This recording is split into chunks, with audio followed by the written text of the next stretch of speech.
Assalamualaikum warahmatullahi wabarakatuh. Salam Om Swastiastu, Namo Buddhaya, salam kebajikan. Perkenalkan, nama saya Muhammad Raffi Ramadan dari jurusan Ilmu Kelautan angkatan 2024, kelas L1 dengan NIM 0805 1182 429015. Pada video kali ini saya akan memberikan pembahasan saya mengenai materi praktikum minggu kemarin juga, yaitu pengenalan alat survei dan pemetaan. Nah, jadi apa sih tujuan praktikum kemarin itu? Tujuannya itu supaya kami itu dapat memahami GPS dan kompas yang digunakan sebagai alat survei dan pemetaan. Kami juga dapat mengetahui bagian-bagian dari GPS dan kompas, dan supaya kami dapat mampu menggunakan GPS dan kompas dengan tepat dan baik. Selanjutnya langsung saja masuk ke pengertian dari GPS atau Global Positioning System. Nah, GPS ini merupakan sistem navigasi satelit milik Amerika Serikat yang digunakan untuk menentukan posisi bumi berdasarkan koordinat geografis. GPS ini kelebihannya itu tidak bergantung pada waktu dan cuaca, dapat digunakan kapan saja di belahan dunia manapun. Nah, GPS ini memiliki beberapa jenis, yaitu ada GPS hand atau GPS genggam. GPS ini digunakan untuk kegiatan di lapangan seperti hiking, penelitian, pengambilan sampel, dan navigasi di luar ruangan.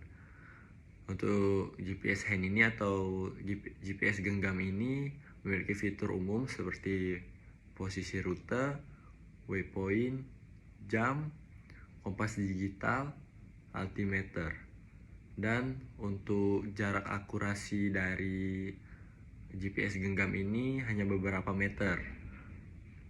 Selanjutnya itu ada GPS Trimble TDC 600. Ini merupakan GPS profesional. GPS ini digunakan dalam survei teknik, pertanian presisi, pemetaan, konstruksi, dan juga monitoring lingkungan. Fitur unggulan dari GPS ini memiliki teknologi RTK atau Real Time Kinematic untuk akurasi yang tinggi hingga cm, kompatibel dengan JIS, dan pengolahan data pasca pengambilan. Nah, akurasi dari GPS yang satu ini juga jauh lebih tinggi dibanding GPS genggam. Jadi ini bisa dikatakan GPS versi upgrade dari GPS genggam. Nah, selanjutnya itu ada kompas. Kompas ini merupakan alat navigasi manual untuk menentukan arah berdasarkan medan magnet bumi. Nah, kompas ini juga terbagi menjadi dua jenis, yaitu kompas analog dan juga kompas digital. Kompas analog ini kompas yang masih menggunakan jarum magnet, sedangkan kompas digital ini kompas yang sudah menggunakan sensor elektronik. Kompas analog ini juga terbagi menjadi beberapa jenis, yaitu kompas lensa yang cukup sederhana untuk digunakan, ringan, dan juga dilengkapi lensa biconvex untuk membaca angka.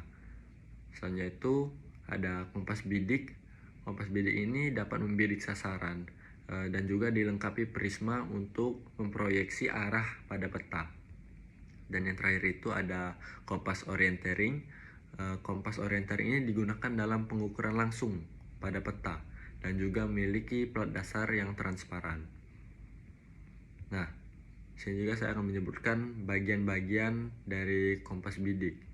Bagian-bagian dari kompas bidik itu ada dial yang menunjukkan skala derajat.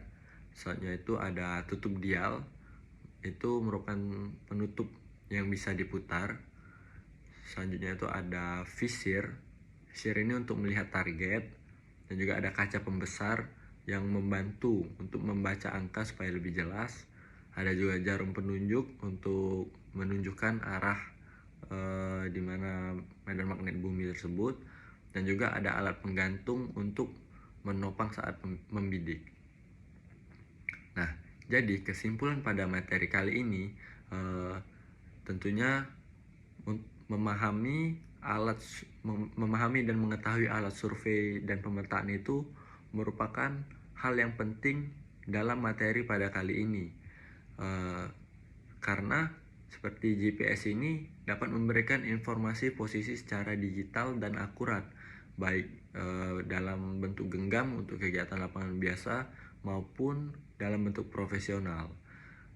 Tetapi di sisi lain, kompas juga tetap menjadi alat yang penting dalam navigasi manual yang tidak bergantung pada sinyal ataupun daya listrik. Jadi kompas ini dapat digunakan pada kondisi apapun dan tidak terpengaruh dengan apapun. Dengan kita memahami jenis-jenis dari alat-alat ini, kita dapat melakukan kegiatan di lapangan dengan baik dalam kondisi apapun. Mungkin itu saja penjelasan yang dapat saya berikan pada pembahasan materi kali ini. Terima kasih atas perhatiannya. Mohon maaf apabila ada salah kata. Kepada Allah saya mohon ampun. Saya akhiri. Wassalamualaikum warahmatullahi wabarakatuh.